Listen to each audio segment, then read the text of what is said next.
So I kind of want to make these videos a little bit more engaging.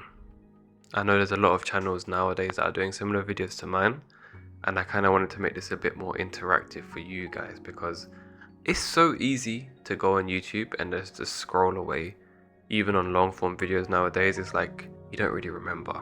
And I think one great way of remembering messages from videos is by making it interactive. So as you can see, I have a flowchart over here, and as you can tell by the title of the video, how do you generally feel about the impact from the internet onto your mental health? Now, everyone's perspective is welcome here, everyone's voice matters, everyone is right to their own certain extent, and I think it's really important that we kind of come together and understand each other's perspectives. So saying that, I'm more on the mixed side of things, and I'll get into that, but if you're someone who thinks it's a very positive place, that's also right, because you can find community, you can access information, it's advancing humanity to another level. Like, there's so much innovation that's being done thanks to the internet. Like, so much information is in the palm of your hands now. And so with that, you can do some pretty great things with it. I mean, look, you're watching me do a YouTube video, like, I wouldn't have been able to do that without the internet, right? And so if this is you, you're probably likely using the internet in pretty productive ways and healthy ways where you can kind of, maybe you find your friends online, maybe you're excelling academically, and maybe you're becoming a better person thanks to the internet too. So you got to give credit where credit is due. Now, if you're someone who says that it's quite negative, this is also completely right. There's so much like excessive scrolling that goes on. You can doom scroll on any platform now, like your attention is being swept away. I mean, the boomers are kind of right for that in terms of how they hate on the internet quite a lot, but at the same time, part of the hatred is valid, because a big part of the reason is also because it's a completely different environment now. I mean, we're surrounded by the internet, and sometimes it can be really addictive. Sometimes we can just ignore our real life and get swept away in this digital world that we don't know what's going on. And so time may even appear faster because we're so sucked into scrolling and browsing and seeing stuff that doesn't actually improve our life, but actually is just there for entertainment, which can be quite dangerous because you can get absorbed in all of that entertainment, right? Not only that, but the sort of comparison in lifestyle and things like that. Everyone on social media has like nice stuff. Like, if your feed was only celebrities and stuff like that and like rich and famous people, I'm sure it's gonna mess up with your mind somewhat. You're human, so it's gonna have that kind of detrimental effect on you, and as a result, it can negatively impact your experience and make you, I guess, not enjoy life as much, which makes it really negative. So if this is you, maybe you've been on the internet for quite a while, maybe you're someone who understands that it's quite a dangerous place, and that maybe you're digitally overwhelmed. Maybe you are someone who's pretty addicted to the internet.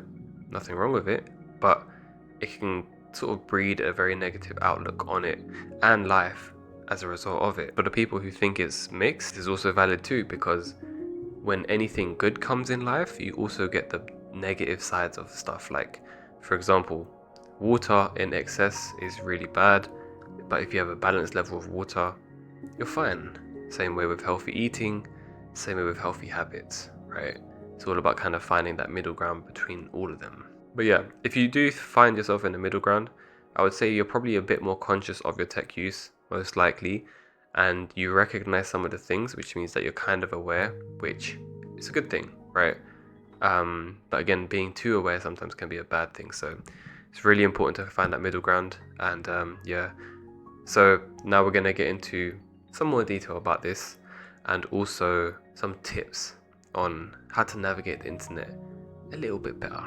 So let's begin. And here is the gaming part of the segment, where we are delivering pizza as a delivery driver. So I hope you enjoy that. But today, pretty much talking about how we use technology and the internet really matters more than how much. Now, I know a lot of people like to focus on screen time and how much time you're spending online, which is extremely important. Like, I also agree with that. However, it's also about how.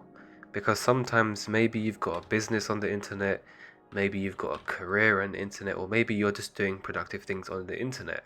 Like, for example, if you're someone who likes to research things and stuff like that, the internet can be a great place to find that. And so sometimes you're gonna need to pretty much be on it more than, I guess, your average screen time. But the problem is that despite the screen time being high or low, even if it is low, a lot of people don't realize that what is it that you're doing on it, right? Are you procrastinating on it? Are you watching a bunch of shorts or brain rotting or whatever it may be? Let's try and change that, right? Let's try and get some active engagement with it. Maybe you can start to maybe create something on the internet that you can be proud of. Maybe you can connect with people and help people, or like I said, use it for learning or anything that's quite active, right? Rather than sort of passively consuming, like scrolling or just watching, which they have their place, you know, everyone does it, but we should start to kind of build a little bit of awareness around kind of tracking our active and passive ratio rather than the screen time alone. Because let's be honest, everyone is going to say just cut it out, but you can't. It's really, really difficult to do it. And even if you do manage to cut your screen time, you might end up finding another vice or another bad habit to take place, which isn't very great, right? So there's no like one size fits all approach to the digital well-being and using the internet. It really does depend on, again, like I said, your personality, your mental health, your circumstances. And that's why I did the flowchart in the beginning, because if you can sort of build that thought around your active internet use, how does it apply to specifically you? Because there's probably going to be more than the categories that I labeled at the beginning, because it's you at the end of the day. Is the internet affecting the rest of your life in a negative manner? Then that's a good indication that maybe we should start to think about things a bit more. If it's not, then you're probably on the right track. So it all varies. So take that with care and look after yourself. So I thank you guys for watching. I really appreciate it.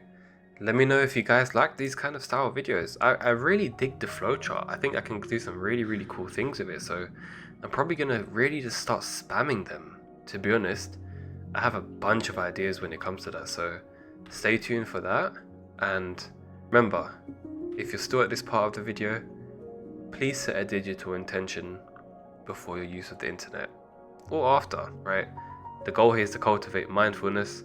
The goal here is to create awareness, because that's the only step that you can truly change. Peace and blessings be to you all, and I'll see you guys in the next one.